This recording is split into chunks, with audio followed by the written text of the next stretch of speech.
पहला पाठ उत्पत्ति पर्व अध्याय 1 वचन संख्या 1 से 21 और अध्याय 2 वचन संख्या 1 से 2।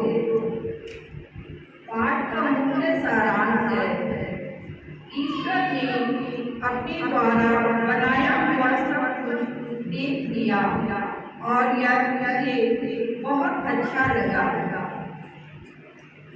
प्रारंभ में ईश्वर और पृथ्वी की सृष्टि थी। पृथ्वी उजाड़ और सुनसान थी, अतः गर्त पर अंधकार छाया हुआ था और ईश्वर का आत्मा सागर पर विचरता था। ईश्वर ने कहा, प्रकाश हो जाए, और प्रकाश हो गया। ईश्वर को प्रकाश अच्छा लगा और उसने प्रकाश और अंधकार को अलग कर दिया। ईश्वर ने प्रकाश का नाम दिन रखा और अंधकार का नाम रात। संध्या हुई और फिर भोर हुआ। यह पहला दिन था। ईश्वर ने कहा, पानी के बीच एक छत बन जाए जो पानी को पानी से अलग कर दे। और ऐसा ही हुआ। ईश्वर ने एक छत बनाई और नीचे का पानी और ऊपर का पानी अलग कर दिया। ईश्वर ने छत का नाम आकाश रखा। संध्या हुई और फिर भोर हुआ। यह दूसरा दिन था। ईश्वर ने कहा, आकाश के नीचे का पानी एक ही जगह इकट्ठा हो जाए और तब दिखाई पड़े। और ऐसा ही हुआ। ईश्वर ने थल का नाम पृथ्वी रखा और जल समूह का नाम समुद्र, और यह ईश्वर को अच्छा लगा। ईश्वर ने कहा, हरियाली का बनाए, बीज और पौधे और फलदार पेड़ उत्पन्न हो जाए जो अपनी अपनी जाति के अनुसार बीज का फल लाए। और ऐसा ही हुआ। पृथ्वी पर हरियाली उगने लगी, अपनी अपनी जाति के अनुसार बीज पैदा करने वाले पौधे और बीजदार फल देने वाले हुए। और यह ईश्वर को अच्छा लगा। संध्या हुई और फिर भोर हुआ। यह तीसरा दिन था।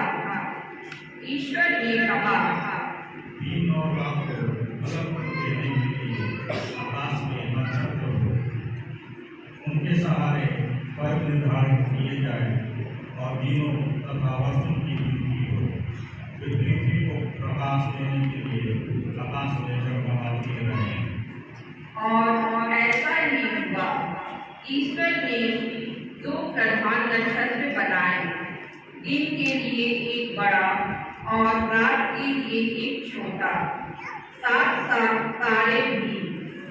ईश्वर ने उनको आकाश में रख दिया जिससे वे पृथ्वी को प्रकाश दें, दिन और रात का नियंत्रण करें और प्रकाश तथा अंधकार को अलग कर दें।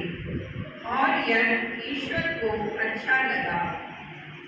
संध्या हुई और फिर भोर हुआ। यह चौथा दिन था।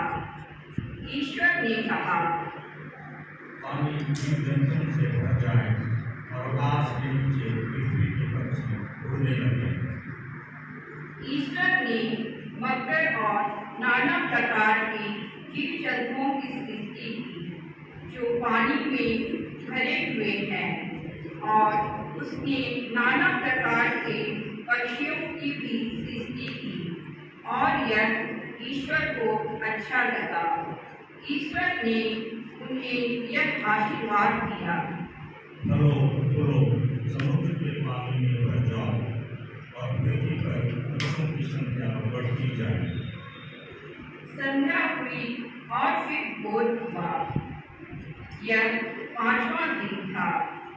ईश्वर ने कहा, पृथ्वी नाना प्रकार के घरेलू, जमीन पर रहने वाले और जंगली जीव जंतुओं को पैदा करे। और ऐसा ही हुआ।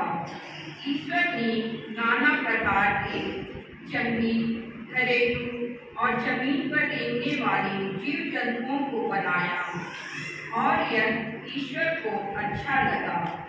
ईश्वर ने कहा, हम मनुष्य को अपना प्रतिरूप बनाएं, वह हमारे सदृश से हो, वह समुद्र की मछलियों, आकाश के पक्षियों, घरेलू और जंगली जानवरों और जमीन पर रहने वाले सब जीव जंतुओं पर शासन करे।